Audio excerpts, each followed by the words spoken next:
Queridos televidentes, sean todos bienvenidos a este nuevo programa. Hoy vamos a hablar del jubileo en la esperanza en los que sufren, específicamente en los que sufren. Hemos hablado de la esperanza desde muchos ámbitos. Hoy vamos a descubrir cómo el Señor puede ayudarnos en los momentos de flaqueza, en los momentos de dificultad, en los momentos de sufrimiento, y cómo allí, a ejemplo de Él, podemos encontrar la esperanza. Así que esperamos que lo disfruten, que estén atentos, que escuchen. Además que hoy tendremos unas citas bíblicas que les podrán ayudar, así que si tienen cómo anotar, busquen un cuadernito y un lapicero para que puedan anotar estas citas bíblicas que nos van a dar luz en nuestro camino. Hoy me acompaña mi hermano Ángelo Duarte y junto con él vamos a hablar entonces del jubileo de la esperanza en los que sufren. Muchas gracias, Sebas, por esta invitación que me extiende. Qué alegría poder estar con usted en este momento. Cordial saludo, queridos televidentes que sacan de su tiempo y de su espacio para reflexionar en este momento en torno a la esperanza en los afligidos. Precisamente nos centraremos en eso, en reconocer aquellas dificultades, aquellos momentos de prueba que el Señor nos pone. Por eso, Sebas, ¿qué le parece si nos vamos a la siguiente sección? Escucha una palabra.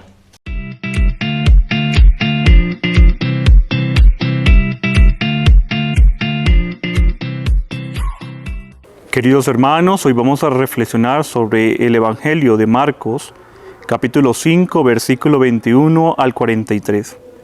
Vemos en este pasaje del Evangelio cómo muchas personas se acercan a Jesús, pero quiero que reflexionemos sobre la hija de Jairo, una niña de 12 años que se encuentra enferma, al cual acuden a Jesús pidiendo a él la sanación para la niña. Vemos también que en este relato del Evangelio se presenta la mujer que está enferma, que padece un flujo de sangre, que lleva 12 años sufriendo esta enfermedad. Esta mujer, en medio de su creencia, dice que tan solo tocando el manto de Jesús quedaría sana. Queridos hermanos, vemos qué tan importante es acercarnos a Jesús, acudir a Él como la fuente de sanación. Hay que mirar la enfermedad desde el punto de vista desde la fe. La enfermedad, cuando se mira con la fe, se va haciendo más llevadera. Miremos cómo Jesús abrazó con amor el leño de la cruz. La enfermedad también debe de ser abrazada con amor. Cuando nosotros asimilamos la enfermedad desde la fe, nuestra enfermedad va recorriendo un sentido que nos va llevando a una configuración con Jesús, donde nosotros vamos asociando nuestros dolores, nuestros sufrimientos con Cristo. Para aquellas personas que cuidan a los enfermos en este año jubilar de la esperanza, se convierten también en esos portadores de esperanza, porque es el tener el contacto con los enfermos, es devolverle el rostro misericordioso de Jesús. Qué tan bueno y qué tan enseñanza nos dan los enfermos. Primero nos enseñan a confiar. Segundo, nos enseñan a creer. Y tercero, nos muestran la esperanza, la misericordia de Dios. Asociemos pues, queridos hermanos, nuestra enfermedad a Cristo, para que así nuestra enfermedad recobremos todo lo que el Señor nos va pidiendo. La enfermedad se convierte también en ese paso de amor, de purificación que el Señor nos ofrece a cada uno de nosotros. No reneguemos de nuestra enfermedad. Al contrario, miremos la enfermedad desde la fe. Y en este año jubilar, encontremos en nuestra enfermedad la esperanza que Jesús quiere que obtengamos por medio de nuestro sufrimiento. Ofrezcamos nuestros dolores, nuestro sufrimiento, primero por nuestra conversión, por la conversión de nuestras familias y por la conversión del mundo entero. Jesús, que cuando iba subiendo camino al Calvario, asoció los sufrimientos de la humanidad, nos ayude a sufrir con paciencia, nos ayude a descubrir en la enfermedad el paso misericordioso del Señor para cada uno de nosotros, pero especialmente para aquellos que cuidan a los enfermos, que sean los agentes portadores de esperanza para aquellos que de pronto están en una cama, que son limitados. Que Jesús, manso y humilde de corazón, nos ayude a encontrar nuestra fortaleza en Él. Queridos hermanos, ahora vamos a dar paso a la siguiente sesión. Escucha y conoce. Bienvenidos a esta sección Escucha y Conoce. Como les decía al inicio, hoy con Ángelo vamos a hablarle a ustedes, queridos televidentes, del jubileo de la esperanza en los que sufren. Hoy tendremos unas citas bíblicas que nos iluminarán durante este programa, durante este camino de enseñanza. Vamos entonces a hablar un poquito de esa esperanza, pero enfocada en todos nosotros que sufrimos, porque es que es muy curioso, Ángelo, que cuando decimos esperanza en los que sufren, pareciera que solamente nos estuviéramos refiriendo a un sector de la sociedad, pero es que todos sufrimos. O sea que es un tema que nos atañe a todos, a toda la humanidad. Por supuesto, ahorita veremos a ejemplo de Jesucristo cómo superar entonces estas dificultades para poder vivir en la esperanza. Cuéntanos un poco, Ángelo, de manera introductoria, cómo entonces podemos vivir este jubileo de la esperanza en el sufrimiento.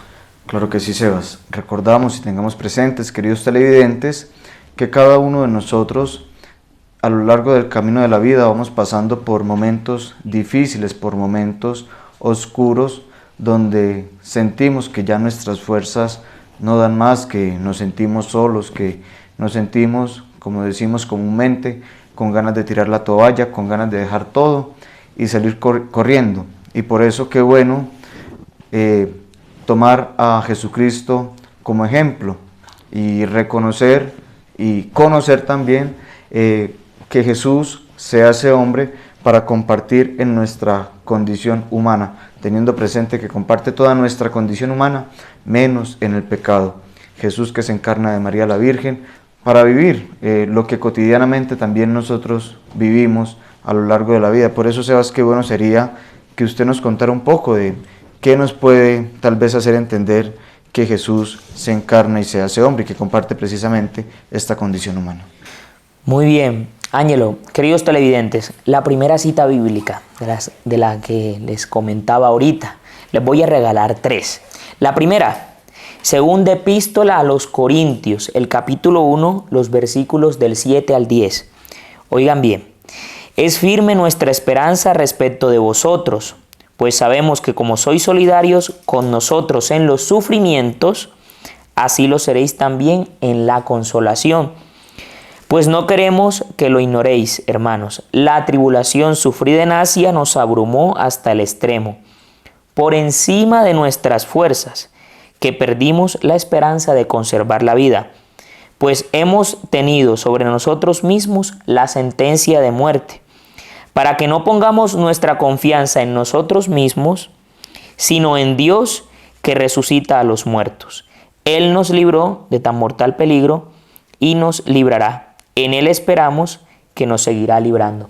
Miren estos dos últimos versículos, el 9 y 10. Nos dice que en Él esperamos porque Él nos seguirá librando y que no debemos poner la confianza en nosotros mismos, sino en Dios. En Jesucristo, como tú nos decías, Ángelo, cuando nosotros pasamos por momentos de tribulación, por momentos de problemas, de desesperación, es muy común y es natural que nuestra respuesta sea una respuesta de tristeza, que sea una respuesta de desesperanza, precisamente lo contrario a la esperanza.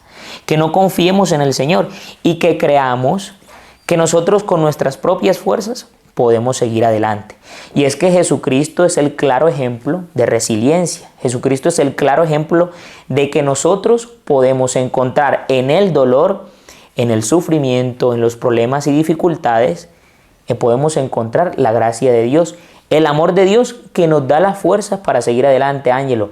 Porque Jesucristo sufrió, por supuesto, y sufrió por nosotros, por nuestros pecados, pero ese sufrimiento lo asumió con amor. Él es el claro ejemplo que tenemos que tener nosotros para poder asumir el sufrimiento de nuestra vida, nuestra cruz, con amor. Llevarla con amor, a eso nos invita Él. Y es que es necesario también recalcar que la virtud de la esperanza es una virtud que no está desligada de las otras dos, que son la fe y la caridad. No podemos hablar de una sin las otras. La esperanza está viva y tiene sustento y base gracias a que nosotros precisamente tenemos fe en Dios y que precisamente reconocemos la otra virtud que es el amor, la caridad, reconocemos el amor que Dios nos tiene.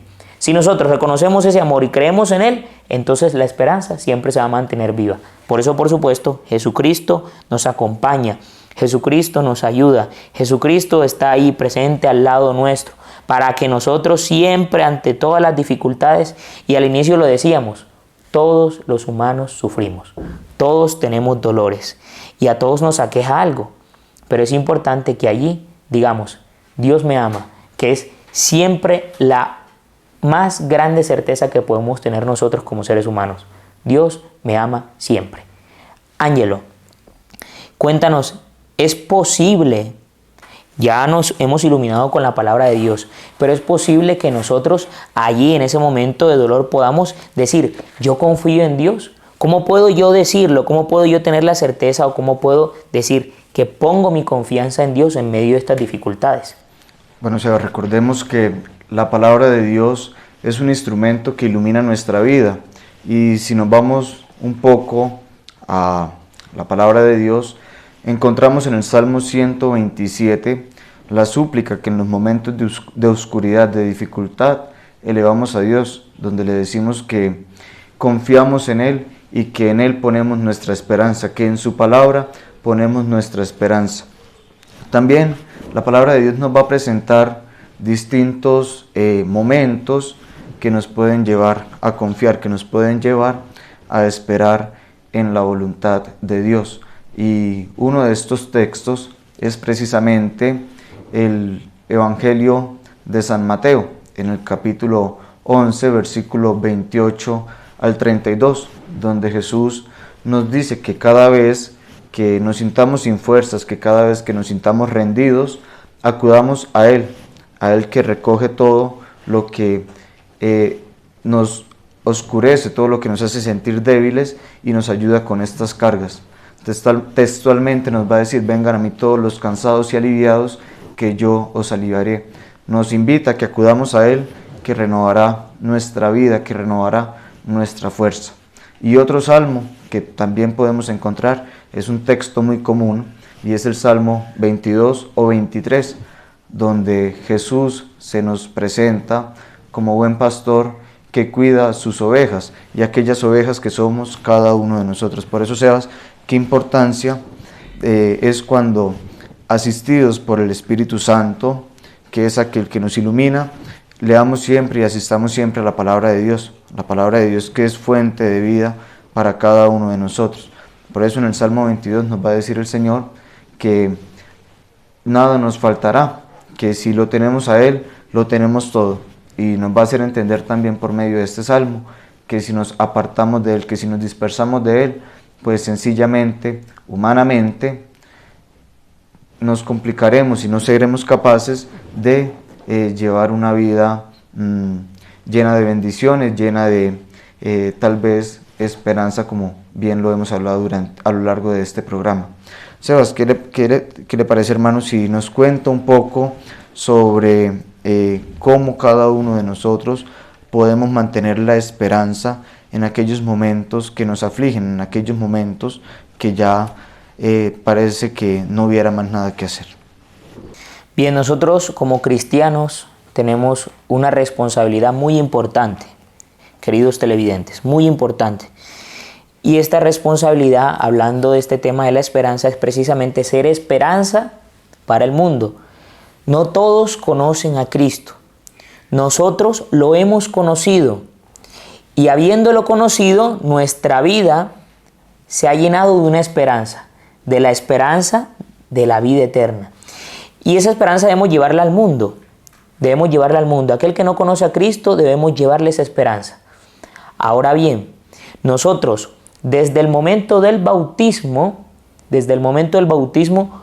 conocimos un signo visible evidentísimo que nos habla precisamente de esta virtud, y es la luz. Cuando ese cirio pascual se encendió para nuestro bautismo, nos recordó que nosotros debemos ser luz para el mundo, como lo dice la palabra de Dios, que debemos ser luz, y la luz es esperanza en medio de la oscuridad, en medio de las dificultades, en medio de la desolación. Nosotros como cristianos tenemos esa responsabilidad desde el mismo momento en que hemos sido partícipes de esta iglesia santa, católica, apostólica y romana. para el mundo que no encuentra salida. Por eso, queridos televidentes, miren este versículo de las Sagradas Escrituras, Romanos 12, 12. Con la alegría de la esperanza, constantes en la tribulación, perseverantes en la oración. La importancia de la oración en nuestra vida y que seamos constantes. Y mire, la alegría de la esperanza, porque es que quien espera de verdad encuentra sentido a la vida. Quien espera sabe que no es el final en el sufrimiento. Quien espera sabe que así haya un dolor muy grande, y por eso ahorita decía que la esperanza estaba ligada a la fe y al amor y que las tres siempre están unidas.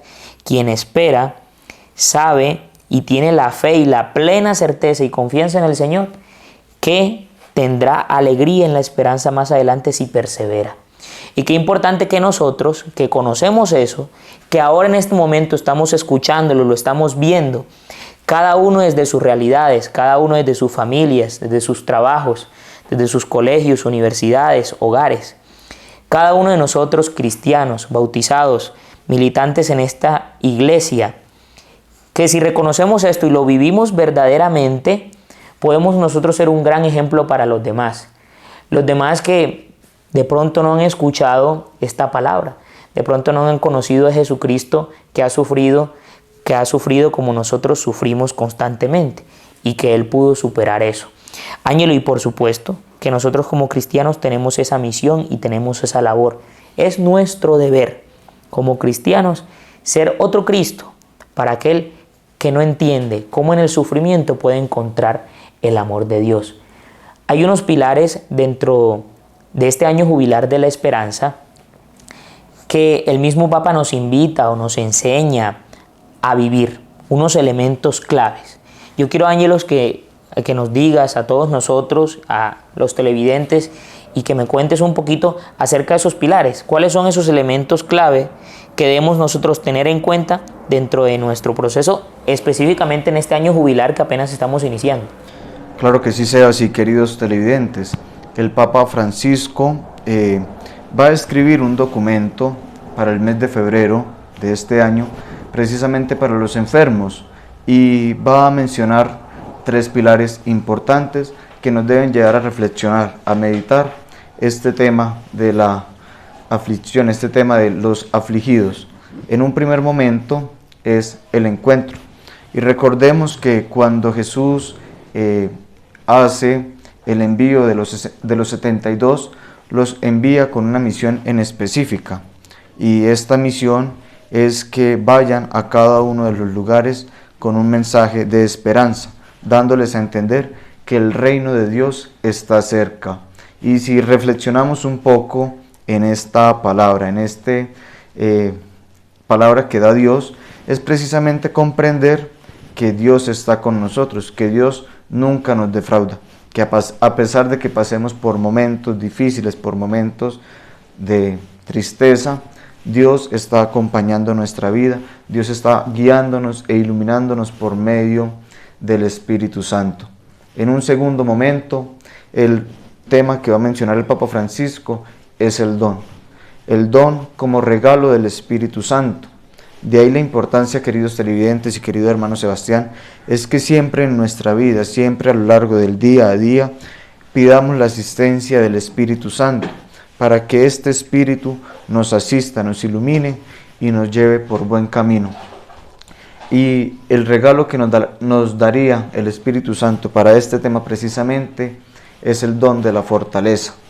Fortaleza que debemos recibir para poder afrontar, para poder sobrellevar las diversas dificultades, las diversas tristezas que se nos van presentando día a día. Sin el don de la fortaleza no podemos hacer nada, porque de lo contrario, como ya lo decía nuestro hermano, nuestra vida sería llena de desesperanza, llena de oscuridad. Y en un tercer momento es el compartir. Y qué mejor, y creo que es una característica muy especial para reconocer y para vivir este momento, y es que estamos llamados a compartir con el otro, y precisamente a compartir con el afligido. Si nos centramos con ellos, si nos sentamos con ellos en una cama de un hospital, podemos vivir y podemos experimentar y conocer por el dolor que están pasando, por la tristeza que están pasando. Y precisamente a cada una de las personas que están ahí con los afligidos, el Papa Francisco las va a llamar como ángeles, ángeles enviados por Dios para estas personas que se encuentran enfermos, que se encuentran tal vez postrados en una cama, que se encuentran abandonados. ¿Y por qué? Porque son aquellas personas que están ahí dándoles una palabra de ánimo, una palabra de consuelo, una palabra que los conforte y que precisamente los puede ayudar, los puede motivar para levantarse de este momento de dificultad. Por eso, qué importante también reconocer que por medio de nuestras oraciones, que gracias a nuestras oraciones y a la confianza puesta en Dios, el Papa ha salido de la clínica. El Papa ha logrado superar ese momento de dificultad y es un motivo de esperanza para cada uno de nosotros los cristianos. Por eso, Sebas, qué importante y qué bueno sería que su merced nos compartiera una historia o tal vez alguna enseñanza que pueda ilustrar, que nos pueda dar a entender mejor el tema de la esperanza en los afligidos. ¿Cómo podemos comprender de una mejor manera este tema? Por supuesto, Ángelo. Mire, queridos televidentes, la tercera cita bíblica, les regalo, de la epístola a los Romanos, capítulo 5, versículos del 3 al 5. Más aún, nos gloriamos hasta en las tribulaciones, sabiendo que la tribulación engendra la paciencia virtud probada, la virtud probada esperanza, y la esperanza no falla, porque el amor de Dios ha sido derramado en nuestros corazones por el Espíritu Santo que nos ha sido dado. En la esperanza no falla. El sufrimiento nos forja en la paciencia, y la paciencia cuando se prueba se convierte en esperanza, y la esperanza no falla. Lo dice el Señor en su palabra escrita, lo dice aquí en las Sagradas Escrituras, Ángelo. Y ahora que mencionabas una historia, me acordé de esta historia muy linda que les regalo a todos ustedes. Y es la historia de una niña que en la víspera de Navidad estaba durmiendo y escuchó como en la sala habían unas voces, una conversación. Y resulta que las velas, los cirios de la corona de Adviento estaban conversando entre ellos. Estos cirios estaban conversando entre ellos y resulta que en la conversación estos 4 cirios estaban encendidos. Y empezó uno de los cirios, el primer cirio, que era el cirio de la paz, empezó a decirle a los demás: miren, no creo que yo deba seguir encendido. Yo creo que no tiene sentido que mi luz siga, porque en el mundo ya no hay paz. En el mundo hay odio, en el mundo hay guerras y las personas no son capaces de reconciliarse. Por lo tanto, yo no debo estar encendido y me voy a apagar. Así fue como el cirio de la paz se apagó y quedaron 3 cirios encendidos. El segundo era el del perdón. El cirio del perdón dijo: no hay perdón en el mundo. Las personas no son capaces de darse un abrazo para demostrarse la reconciliación que hay.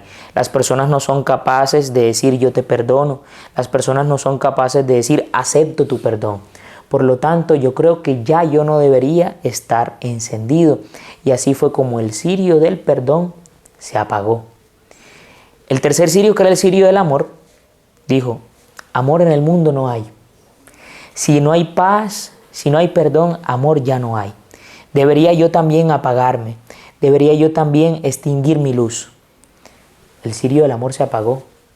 Ángelo, queridos televidentes, quedaba un solo cirio. Y la niña llegó a la sala y vio que solamente había un solo cirio y lo escuchó hablar. Le dijo: yo soy el cirio de la esperanza. Yo soy el cirio de la esperanza. Mientras mi luz siga viva, siga intacta, yo podré darle al mundo paz, amor y perdón.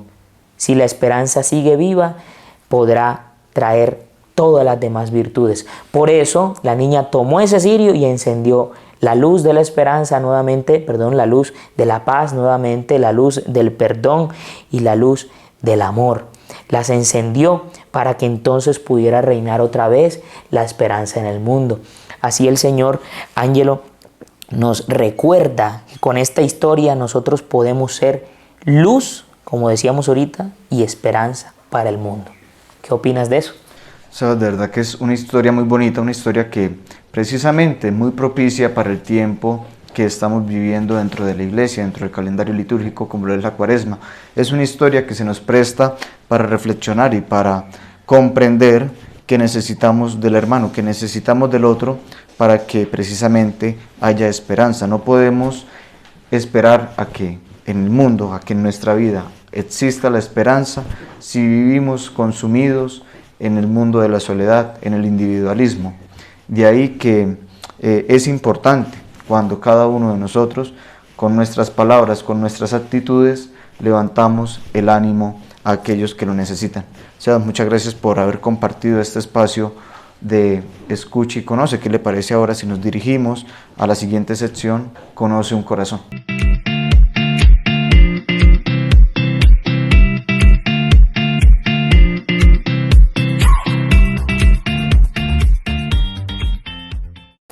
Mis queridos hermanos, seguimos en este nuestro segmento de Conoce un Corazón y el día de hoy les traemos acerca de Santa Josefina Vaquita, que celebramos el 8 de febrero. Esta santa africana nació en el país de Sudán. Aunque se desconoce su nombre real y el lugar de su nacimiento, se le recuerda muy bien como el nombre de Vaquita principalmente, porque fue el nombre que le dieron aquellos que la secuestraron, aquellos que se la llevaron y que la vendieron como esclava. Estos negreros le pusieron el nombre de Vaquita, que significa afortunada, como una forma de burla. Más adelante este nombre cobra todo un sentido espiritual en su vida y un fiel testimonio de lo que significó para ella ser afortunada. Santa Josefina Vaquita, si bien a los 9 años y por la impresión de este secuestro, olvida todos estos aspectos de su vida, fue vendida 5 veces como esclava. Muchas veces intentó escapar, fue agredida y sin embargo, cada vez que miraba el cielo, miraba las estrellas, como muchos filósofos se preguntaba acerca del creador de todo esto que miramos y deseaba confiar en él, a pesar de no ser católica, ni siquiera cristiana, no conocer sobre ese Dios de amor que todos comprendemos. Santa Josefina como tal, incluso en su último amo, la agredió más de 114 veces, realizándole cortadas, realizándole diferentes agresiones. Y muchas de estas cortadas, él mismo les echaba sal para cicatrizar las heridas. Su último amo fue un italiano que le dio el pase a conocer la paz, a conocer la misericordia de Dios. Su último amo la llevó para que fuera niñera de su única hija. Y estando en Italia es que conoce y abraza la fe católica, conoce a este Dios de misericordia. Estando en Italia es que ella abraza su profesión religiosa, porque desea consagrar toda su vida al servicio de Dios, sirviendo a los más pobres, a los más necesitados. Es así que ingresa con las Hermanas de la Caridad de Venecia y recibe el nombre de Josefina, y siempre con su otro nombre que le ha sido dado por los que la esclavizaron, el de Vaquita. Como tal, toda su vida fue consagrada a servir a los demás, a anunciarlo con su sonrisa, con un fiel testimonio de que amaba a Dios enteramente. De ella podemos aprender que en medio de su sufrimiento siempre aprendió a sonreír y a encontrar a Dios en medio de todo. Josefina, en el final de su vida, llegó a testimoniar de que si encontraba nuevamente a aquellas personas que la habían esclavizado, les besaría las manos y los pies, porque eso le permitió conocer al Dios misericordioso, a ese Dios que se volvió su esposo. Queridos hermanos, que en medio del sufrimiento, en medio de las circunstancias que estamos pasando, podamos encontrar ese Dios misericordioso, porque los planes de Dios son perfectos, y podamos encontrar en medio de nuestro sufrimiento ese puente que nos une a nuestro destino magnífico que nos tiene preparado el amado. Muchas gracias a todos, queridos televidentes, por estar allí, escuchándonos a Ángelo y a mí, hoy con este tema del jubileo de la esperanza en todos los que sufren, en todos nosotros. Qué bueno que hayamos podido compartir estas citas bíblicas que hemos escuchado y que por supuesto se hagan mella en nuestra vida, que podamos seguir en nuestras casas los demás días leyéndolas para que podamos reflexionar acerca de ellos. Ángelo, que queden claros unos puntos, que Dios siempre es fiel, que siempre cumple sus promesas, que en Él siempre podemos poner nuestra vida porque en Él tenemos la esperanza y la certeza de que siempre nos va a ayudar y que ningún sufrimiento es más grande que Dios. Ningún sufrimiento es más grande que Dios. Que nos quede esa certeza, Ángel. Claro que sí, Sebas, es importante tener siempre nuestra mirada fija en Dios y como fue el pilar de San Juan Pablo II, que sea Cristo siempre el centro de nuestra vida. Que sí, a pesar de que muchas veces nosotros por nuestra fragilidad le seamos infieles, le fallemos, Dios siempre va a estar ahí y precisamente eso es lo que nos debe motivar a ser mejores, a alcanzar cada día la santidad, a que Dios siempre va a acompañar nuestra vida. Muchas gracias, queridos televidentes, por este espacio que ustedes nos han regalado, que esperamos que esta enseñanza los lleve a ustedes a sentirse mejor, a crecer espiritualmente en cada una de las cosas de su vida diaria. Les extendemos las invitaciones. Sebas, ¿qué te parece si nos dices qué redes sociales tiene el seminario? Por supuesto, miren, pueden seguirnos en YouTube, en Facebook, en Instagram y en TikTok. Ojo, en TikTok también. Pocos nos siguen en TikTok. Los invitamos a que nos sigan allí para que vean también el Evangelio Dominical. Todos los domingos ahí estaremos subiendo y por supuesto contenido, reels, imágenes, mucha información acerca del seminario. Seminario Nacional Cristo Sacerdote en todas nuestras redes sociales. Por eso los invitamos entonces a que nos sigan en las redes sociales